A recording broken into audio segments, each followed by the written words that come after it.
Je vous propose de vous installer confortablement pour écouter le son de ma voix. Vous pouvez écouter les paroles ou vous pouvez tout aussi bien ne pas entendre et porter votre attention sur les différentes parties de votre corps. Et vous pouvez ressentir comme une lumière qui s'allume à chaque fois que vous portez votre attention sur une des parties de votre corps. Vos pieds, vos mollets, vos cuisses, votre torse, vos bras, votre gorge, votre tête et le sommet de votre crâne. Un peu comme si nous étions à la fin de l'année scolaire et que la maîtresse récompensait le meilleur élève par un prix, ou plutôt les meilleurs enfants par autant de prix. C'est-à-dire que la maîtresse aurait créé 30 prix pour les 30 enfants pour célébrer chacun ses talents, son unicité, la merveille qu'il est au fond de lui. Et dans cette séance d'hypnose, je vais vous proposer ce que l'enseignement toltèque appelle la traque du jaguar. Il s'agit d'écouter toutes les fois où une partie de nous dit que l'on est nul, que l'on n'est pas à la hauteur ou qu'elle nous compare aux autres qui vont plus vite, qui semblent être plus heureux. Je vous propose de regarder cette partie de nous et de lui dire que tout va bien. On peut la prendre dans ses bras, la rassurer avec des mots doux. Je suis en sécurité. J'ai des talents qui sont uniques et dont le monde a besoin. Je peux m'autoriser à montrer la merveille que je suis au monde. C'est ok. Car en faisant cela, j'autorise les autres autour de moi à montrer également leur génie. Alors, une partie de vous pourrait regarder votre lumière, tandis qu'une autre partie pourrait s'autoriser au lâcher-prise complet. Comme lorsqu'on se rend compte que l'on a les mâchoires serrées, tendues, et qu'avec conscience, on les desserre, on détend sa bouche, on fait des mouvements apaisants, on se reconnecte à sa capacité à ne rien faire et pourtant à exister en étant en paix. On peut lâcher le besoin de toujours faire, toujours être performant, pour activer au fond de soi la clé de la reconnaissance de notre merveille intérieure. Alors je vous propose maintenant de plonger encore un peu plus profondément à travers la multitude de vos possibilités. Cette histoire se déroule dans un train de banlieue. Vous savez, ces trains que l'on emprunte le matin et le soir pour aller au travail et pour rentrer chez soi. Annie prenait ce train tous les matins à la même heure, à 8h15. Mais ce matin-là, elle avait pris le temps de savourer son café un peu plus longtemps.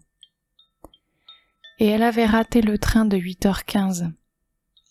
Elle avait dû prendre le suivant, celui de 8h30. Quelle ne fut pas sa surprise lorsqu'elle rentra dans une rame aménagée comme une bibliothèque. C'était une rame d'orientation.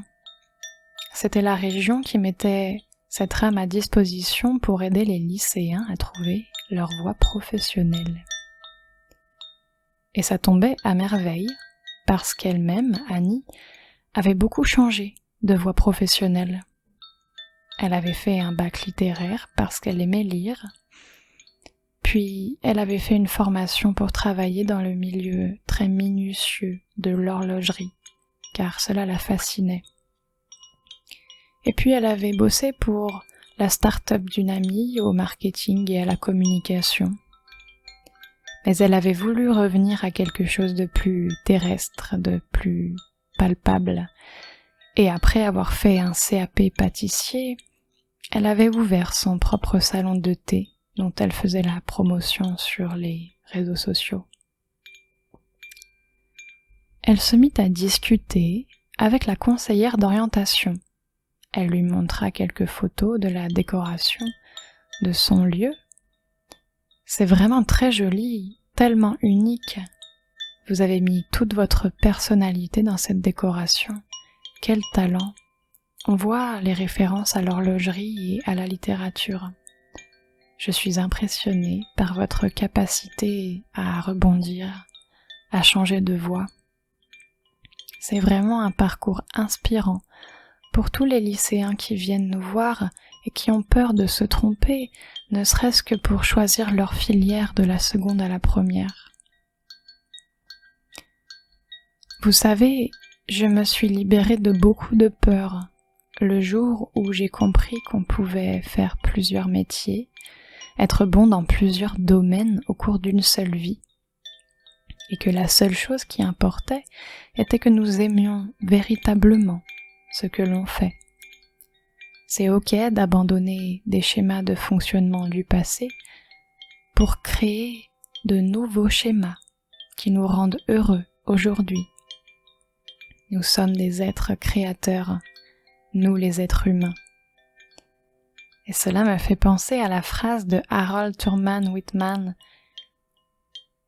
Ne vous demandez pas de quoi le monde a besoin, cherchez ce qui vous fait vibrer, parce que ce dont le monde a besoin, c'est de personnes qui vibrent avec la vie.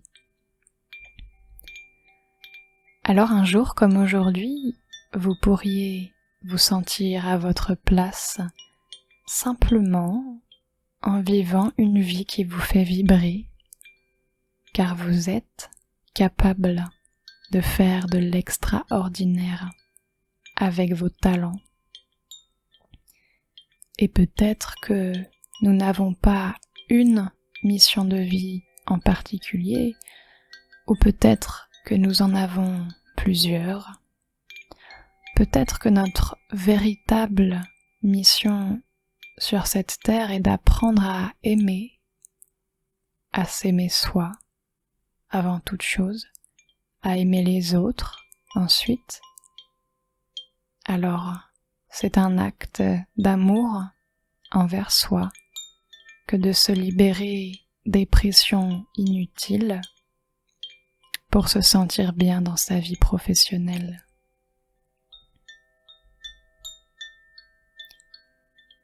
Cette histoire-là se déroule dans un bus, un samedi soir, aux alentours de minuit. Mathilde rentrait d'une soirée au restaurant avec 2 amis qui habitaient dans son quartier. Le trajet n'était pas très long. À un moment donné, derrière elle, un jeune homme qui était avec des amis légèrement éméchés lui fit une proposition inhabituelle. « Est-ce que vous voulez que je lise vos lignes de la main ?» L'ami de Mathilde détourna le regard. Il n'était pas très intéressé et il avait juste envie de rentrer chez lui. Mais Mathilde fut amusée par la situation et curieuse. Alors elle répondit oui. Le jeune homme observa ses mains un moment et il lui dit « Il y a une grande différence entre ta main droite et ta main gauche. » Ce qui peut vouloir dire que avec ce qu'on t'a donné à la naissance, dans ta famille, ton éducation, tu en as fait quelque chose de différent. Tu es capable de transformer dans ta vie en fonction de tes désirs. Alors Mathilde le regarda avec de grands yeux. C'était flatteur. Elle ne saurait dire si elle était d'accord ou non, si c'était vrai ou pas. Alors elle demanda au jeune homme « J'ai envie de quitter mon appartement au centre-ville pour me rapprocher de la nature, mais j'ai du mal à prendre ma décision. Qu'en penses-tu? Que disent mes mains? » Tu le sais déjà, au fond de toi. Arrête de trop réfléchir et fais confiance à ta boussole intérieure. Ah, alors je dois quitter cet appartement. Ce n'est pas ce que j'ai dit. Tu es exactement là où tu dois être et les choses se mettent en place à une vitesse parfaite. Ah, alors je dois rester dans mon appartement actuel jusqu'à ce que je me sente prête? Je ne sais pas. Ce que je sais, c'est qu'il vaut mieux faire les choses en fonction de soi plutôt que de comparer son évolution à celle des autres. Tu peux continuer d'arroser les fleurs de ton balcon tous les jours en ayant la certitude que la floraison arrivera exactement au bon moment pour toi. Le bus était déjà arrivé à destination. Les amis de Mathilde l'appelèrent. Elle dut mettre fin à la conversation pour rentrer chez elle. C'est étrange, mais cette discussion avait eu un effet très apaisant pour Mathilde. Pour une fois, son interlocuteur l'avait vraiment écoutée. Il n'avait pas cherché à lui donner des conseils. Il ne lui avait pas donné une réponse toute faite, ni même donné son avis. Il n'avait pas non plus changé de sujet de conversation. Il n'avait pas ignoré sa question. Il lui avait simplement permis de tourner son regard vers elle-même. Il lui avait donné confiance dans sa capacité à savoir ce qui était le mieux pour elle. Elle n'avait pas plus de réponses maintenant, mais elle avait confiance. Elle avait reconnu sa propre incertitude, mais elle avait aussi reconnu ses capacités d'adaptation. Et parfois, au détour d'une séance d'hypnose, on peut choisir de s'offrir à soi-même toute la reconnaissance qu'on a manqué à un moment, car en réalité, la seule reconnaissance dont nous avons besoin, c'est la nôtre. Par amour pour soi-même, nous pouvons choisir de porter ce regard bienveillant sur soi pour prendre sa place naturellement dans sa vie professionnelle.